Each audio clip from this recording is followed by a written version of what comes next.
So, have you ever had a friend or anybody that you know say, hey, I had to lay it down to prevent an accident, or there was nothing they could have done, or the car came out of nowhere and caused all these issues. It was their fault, their fault, their fault. Have you ever heard of something like that? Well, I'm going to tell you right now, most of the time, if not all the time, the motorcycle rider could have prevented an accident or a close call, and it is their fault. So we're going to go over a bunch of these things, and we're going to be talking about how we can prevent them and what they really are. Because if we don't know what's going on, then how do we know how to prevent it?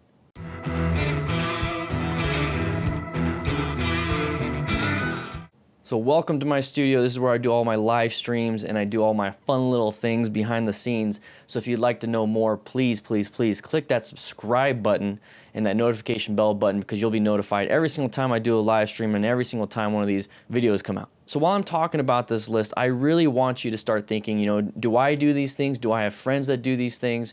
And how can we prevent some of these things so that way we can survive going from point A to point B in our motorcycle adventures? So first and foremost, do you choose any type of risky behavior? Street racing is one of the most common things I see on my live streams when it comes to motorcycle crashes or close calls.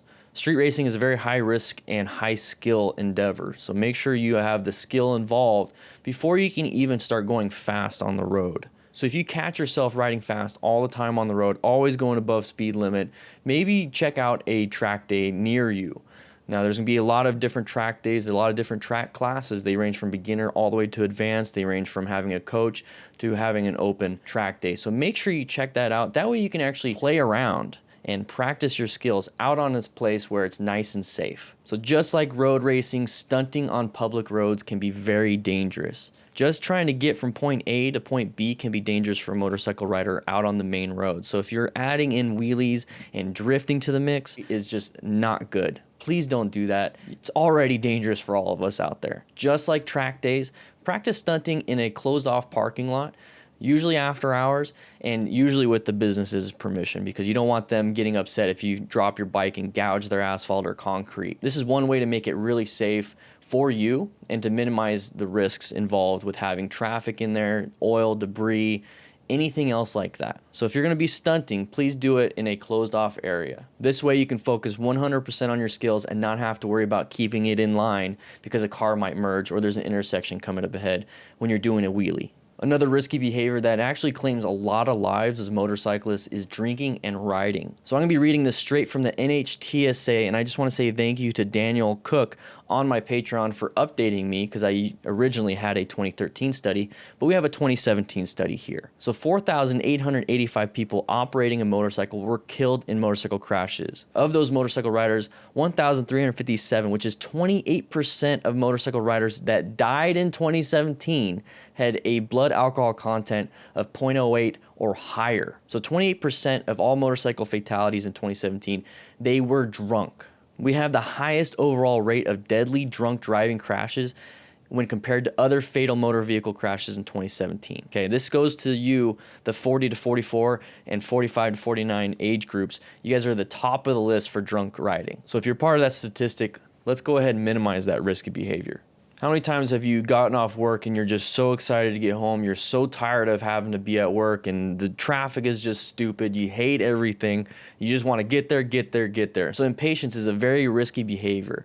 That is something that you do not want to do. You want to learn how to relax a little bit, therefore you can zone into your motorcycle ride. So how often do you get behind someone that is driving slow? It happens all the time, and I choose to wait it out, enjoy the ride. Some people choose to put themselves into danger just to pass these vehicles. So crossing a double yellow line or passing on the right where there's an intersection coming and other crazy things people do just to get ahead is extremely dangerous and adds more risk to the point A to point B traveling commute that we're trying to do. Do not let your impatience get the better of you. Try to calm down with breathing exercises or roll off that throttle. That will slow you down and it will increase your space cushioning. So practice those. Practice your space cushioning and your pacing skills. Group rides are extremely dangerous. We see this once again on all these live streams of all these people going in group rides. Ego plays a huge role in it. Somebody wants to do something crazy. The other person wants to do something crazy to match it or even do better. Therefore, things get a little crazy. So peer pressure can be a bad thing. Once again, peer pressure can be a good thing. I'm here peer pressuring you to be safe. So peer pressure is not by itself a bad thing. It's when you are surrounded by a group of people that are doing things that they're not supposed to do, and you fall into that whole group mentality. So group riding can be a blast, but can also put you in a terrible situation if you fall for peer pressure.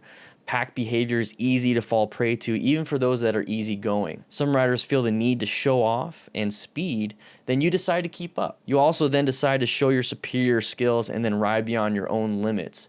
Crashes usually occur in these big motorcycle group events. Choose your peers and who you ride with wisely. Having unrealistic expectations about your skills, your training, and where you're riding can be very deadly. If you try to become an expert rider in an unrealistically short amount of time, you will likely become discouraged.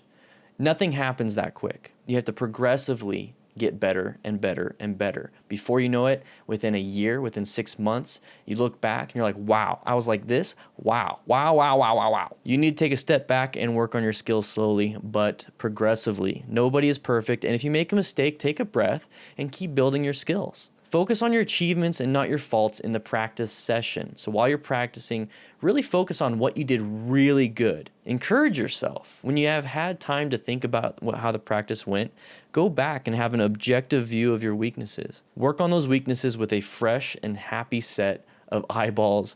Okay, so next time you go out to practice, say, you know what, this is the stuff that I kind of failed at. I didn't do very well last time. Let me focus on these things for this specific practice session, and then go enjoy yourself. Boredom gets so many new people to crash. They try to do some crazy things. They try to amp up that life of yours. You know what I'm saying? They're trying to get a little energetic with that. But when I say try new things, take a class. Try to spice it up. Spice up your motorcycle relationship. Take a beginner or intermediate class at your local MSF. Take your motorcycle out for some parking lot practice. I do have a ton of parking lot practice videos out on DDFMcrew.com. This is a free resource. So if you're getting bored of your skills or getting bored of your motorcycle, go out and try these new skills that you probably haven't practiced since getting your endorsement. Another thing you could do is create a small obstacle course in a parking lot with some friends and see who can complete the course the slowest. At the end of the day, make sure you're having fun. If you get bored while riding, you will create new and exciting hazards out on the road for you to get excited about. We talked about impatience on the way home from work or even going to work. What about fatigue and distraction? What happens in the morning that you're super tired, you haven't had any caffeine? Let's say you drink energy drinks like I do, and you have to get to work, but you can't drink an energy drink with your helmet on. It doesn't work. So you go without until you get to your work. Super tired now. What about on the way home? You haven't had anything where you had a bad night's sleep, and by 4 o'clock in the afternoon, 1 hour before you can get off work, you are dead tired. Now you got to do a 30-minute commute. So fatigue is actually very dangerous. Fatigued driving is just as bad as drunk driving or distracted driving like on your cell phone that we always talk about other car drivers doing, and that's always killing us. So you need a sharp mind to ride a motorcycle. Fatigued riding is just as dangerous as drunk driving. Lack of sleep and use of drowsy-inducing medications can reduce your reaction time. With a reduced reaction time, you won't be able to execute your evasive or braking maneuvers in an emergency. Distractions and exhaustion will cause you to miss these important clues about traffic movement or road hazards. The best way to remove fatigue and distraction from your riding toolkit is to really get a good night's sleep, really get rest and recovery, and to not be distracted. That's hard for me to do. I get distracted super easy, but here's the thing. What you can do is really focus on the ride itself. Focus on, treat the cars are like landmines and you're trying to stay away from them. Treat the intersections as a hazard coming up and like a trap in a video game that you have to navigate very well. It's all a puzzle. Think of it as a puzzle, Tetris, everything. Whatever it is you can do to make riding a little more exciting and so that you can be not distracted. There's a word for that. But that way you can stay focused and you won't be as fatigued. When you get home, take a nap, do whatever you need to do. But during that commute from point A to point B, let's stay focused. Let's not be tired. Let's choose not to do any risky behaviors like stunting or racing. And if we're getting bored of the ride, on a weekend, let's go ahead and choose to do some parking lot practice. Let's do something to make it to where we are doing the right things when we're riding and not focusing on doing some crazy stuff just so we can get noticed, okay? With that said, hope you guys ride safe, be safe, and I'll be seeing you around. And tell me if you liked this type of content, this type of video. It's a little bit different for me. With that said, like I said, I'll see you around.